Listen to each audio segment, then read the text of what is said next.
Hello बच्चों, welcome to your YouTube channel विद्यार्थी वाला। तो क्या हाल है बच्चों, सब कुछ बढ़िया।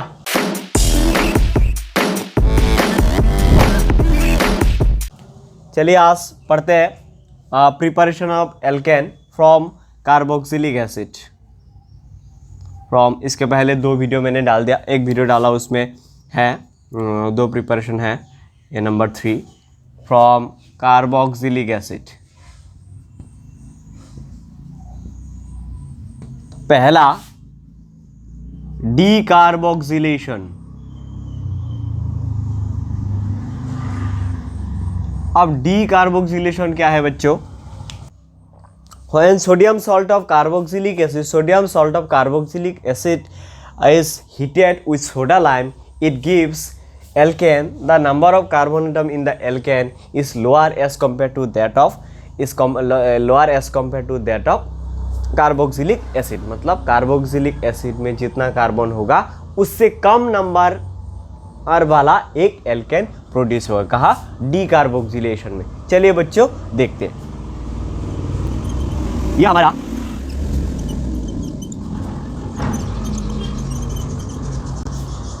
सोडियम हाइड्रोक्साइड और कैल्शियम ऑक्साइड को एक साथ बोला जाता है बच्चों सोडा लाइम। ठीक है।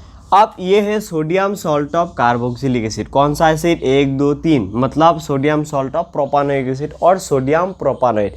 इसके साथ जब बच्चों ये रिएक्ट करेगा तब क्या होगा? देखो तो यहाँ से क्या होता है, इतना निकल जाएगा, यहाँ से इतना निकल जाएगा। अगर इतना निकल गया तो क्या बनेगा बच्चों? Na2CO3 प्लस ये जो हाइड्रोजन रहेगा, ये हाइड्रोजन इस CH2 के साथ जुड़ेगा और बनाएगा CH3। ठीक है। तो यहाँ पे एक प्लस दे देना, हो जाएगा तुम्हारा प्रोडक्ट। ये क्या है हमारा? इथेन। अब इसमें देखो बच्चों क्या है, इसमें कितना कार्बन है? 2 कार्बन है। लेकिन ये जो कार्बोक्सिलिक एसिड था इसमें कितना कार्बन था? 3 कार्बन था। जो डीकार्बोक्सिलेशन में जितना कार्बोक्सिलिक एसिड डीकार्बोक्सिलेशन जो प्रोसेस है उसमें क्या होता है, कार्बोक्सिलिक एसिड में जितना कार्बन होता है उससे 1 कार्बन कम वाला एल्केन प्रोड्यूस होता है। ठीक है। अब चलिए इसका मैकेनिज्म देख लेते हैं। इसका मैकेनिज्म क्या है? पहले तो क्या होता है, ये जो कार्बोक्सिलिक एसिड है इसको हम कंसीडर करते,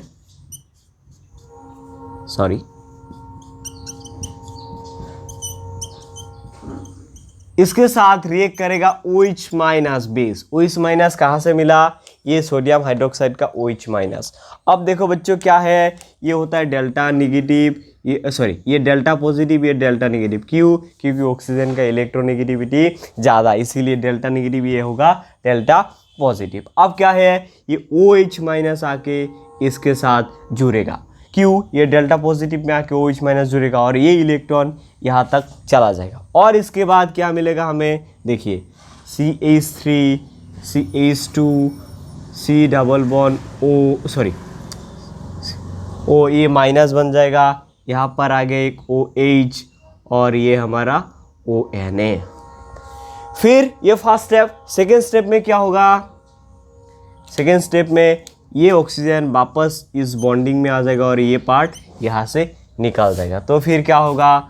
CH3 CH2 ये बन जाएगा minus plus, carbon double bond oxygen, ये हाइड्रोजन और ये ONA। ठीक है बच्चों। सोडियम फिर इसका क्या होगा? फिर इसका देखो, ये फिर वापस इसके साथ रिएक्ट करेगा। कैसे? देखो ये पार्ट यहाँ का जो H प्लस है उसको H प्लस को एक्सेप्ट कर लेगा। कौन? ये H प्लस को एक्सेप्ट करने के बाद ये इलेक्ट्रॉन इसके पास है, इलेक्ट्रॉन ये इसको डोनेट कर रहा है, डोनेट करके H प्लस को ले रहा है और ये निगेटिव पार्ट इसमें जा रहा है। तो फिर क्या बनेगा? CH3 CH3 प्लस क्या बनेगा, O negative C double bond OONA। अब बच्चों ये जो हम लोगों ने सोडियम हाइड्रोक्साइड का NaOH माइनस यहाँ पे यूज़ किया था, Na प्लस जो था, Na प्लस वापस इसके साथ रिएक्ट करके Na plus O minus C double bond OONA के साथ जब रिएक्ट करेगा बच्चों, तब क्या बनेगा, देखो ये Na प्लस और O माइनस एक साथ जुड़ के मिलके Na2CO3 बनेगा। ये क्या है, सोडियम कार्बोनेट। एक सोडियम इसके साथ जुड़ जाएगा और सोडियम कार्बोनेट बनेगा, ये सोडियम कार्बोनेट। ठीक है, इतना होता है। और इसका एक एग्जाम्पल दे देता हूँ। ये दोनों अगर एग्जाम्पल लोगे तो बच्चों क्या होगा, देखो इतना तो निकल जाएगा और यहाँ से भी इतना निकल जाएगा। Na सोडियम कितना है 2, कार्बन कितना है 1, ऑक्सीजन कितना है 1 2 3, Na2CO3 सोडियम कार्बोनेट निकल गया 1 2 3 4 5 6, और ये हाइड्रोजन इसके साथ जुड़ के ये CH3 बनेगा। तब देखो क्या हो रहा है, CH 1 2 3 4 5,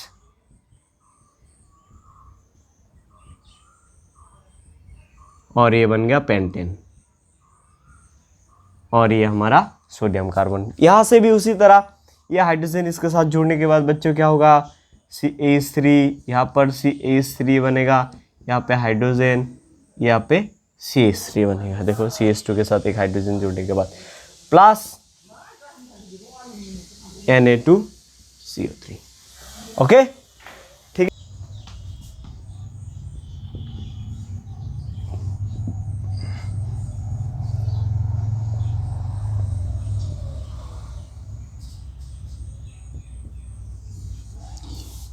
तो बच्चों कॉल्व इलेक्ट्रोलाइटिक मेथड क्या है, जब भी सोडियम और potassium salt of carboxylic acid को हम इलेक्ट्रोलाइसिस करेंगे, तब वहाँ से क्या बनेगा, जितना कार्बन था तुम्हारा कार्बोक्सिलिक एसिड में, उससे डबल कार्बन वाला,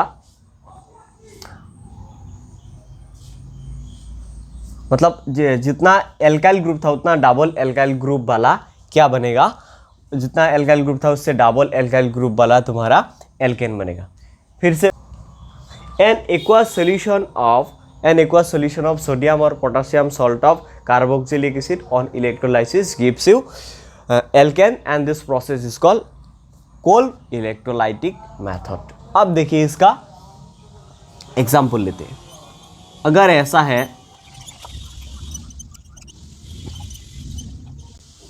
अब देखिए बच्चों क्या होगा, ये 2R बनाएगा RnR, ये क्या है एल्केन, ये यहाँ से कार्बन डाइऑक्साइड कितना 2 मोल, सोडियम बनेगा सोडियम हाइड्रोक्साइड 2 मोल प्लस H2 गैस, यहाँ पे 2 लगा देना,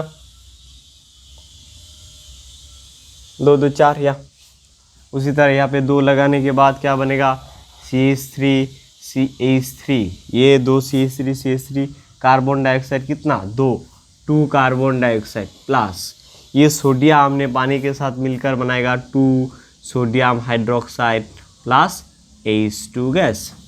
अब इसका मैकेनिज्म समझते हैं। मैकेनिज्म अगर नहीं समझोगे तो बच्चों इसका ये रिएक्शन कैसे हुआ तुम्हें पता नहीं चलेगा। इस रिएक्शन के पता करने के लिए तुम्हें क्या होना चाहिए, मैकेनिज्म के बारे में पता होना चाहिए। तो चलिए बच्चों इसका मैकेनिज्म देखते हैं। ठीक है, देखो मैकेनिज्म में क्या है, पहले ये CH3ON ये क्या होगा आयोनाइज होगा। आयोनाइज होने के बाद क्या बनेगा CH3COO negative plus Na positive. इसका अगर 2 लोगे तो यहाँ पे 2 मिलेगा। अब देखो ये क्या है एनायन, ये क्या है कैटायन। तो ये अगर मैंने ऐसे चैम्बर बना दिया, ये इलेक्ट्रोड इस सॉल्यूशन में, तो ये एनायन है, ये जिसकी तरफ भागेगा उसको बोला जाएगा एनोड। एनायन जिसकी तरफ भागता है उसको एनोड, और ये पॉजिटिवली चार्ज, ये होगा नेगेटिवली चार्ज, ये होगा हमारा कैथोड। क्यों? क्योंकि इसके तरफ कैटायन आ रहा है, इसके तरफ कौन आ रहा है एनायन आ रहा है। ये क्या है हमारा एनायन। एनायन किसकी तरफ जाएगा एनोड की तरफ और कैटायन जाएगा कैथोड की तरफ। तो एनायन में कुछ रिएक्शंस होगा और कैटायन में कुछ रिएक्शंस होगा, उसके बारे में हम देखेंगे। एनायन में क्या रिएक्शंस होगा, सॉरी एनोड में, एट एनोड में क्या होगा, देखो एनोड में CH3, ये पहले से दो दो इलेक्ट्रॉन है, सॉरी 6 इलेक्ट्रॉन है, यहाँ पे 6 इलेक्ट्रॉन है, और यहाँ से एक इलेक्ट्रॉन अगर हटाऊंगा तो क्या मिलेगा मुझे, CH3, एक इलेक्ट्रॉन अगर चला जाएगा तो क्या मिलेगा मुझे, यही 5 इलेक्ट्रॉन वाला। एक मॉलिक्यूल से एक इलेक्ट्रॉन चला गया, ठीक है बच्चों। अगर 2 मॉलिक्यूल लिया मैंने तो 2 इलेक्ट्रॉन चला जाएगा और यहाँ पे भी 2 होगा। 1 से 2 नहीं गया, मतलब एक मॉलिक्यूल से एक इलेक्ट्रॉन चला गया। अगर 2 मॉलिक्यूल होगा तो 2 इलेक्ट्रॉन चला जाएगा, इसीलिए 2 इलेक्ट्रॉन। एक मॉलिक्यूल से 1 से 2 नहीं, ठीक है। अब देखो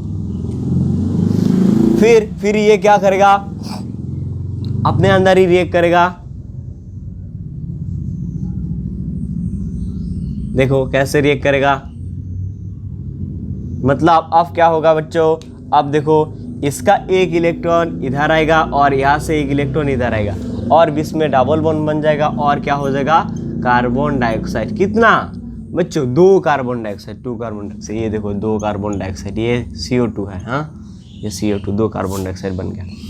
तो फिर और दूसरा इलेक्ट्रॉन कहाँ जाएगा, इस CH3 के ऊपर, तो फिर क्या मिलेगा, 2 मिथाइल फ्री रेडिकल।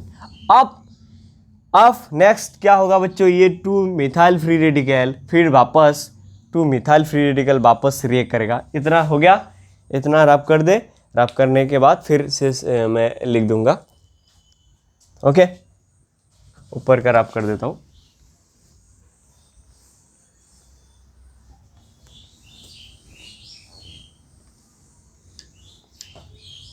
नीचे का जो था पहले फिर से इधर लिख देता हूँ, अगर आपको दिक्कत हो रहा है तो।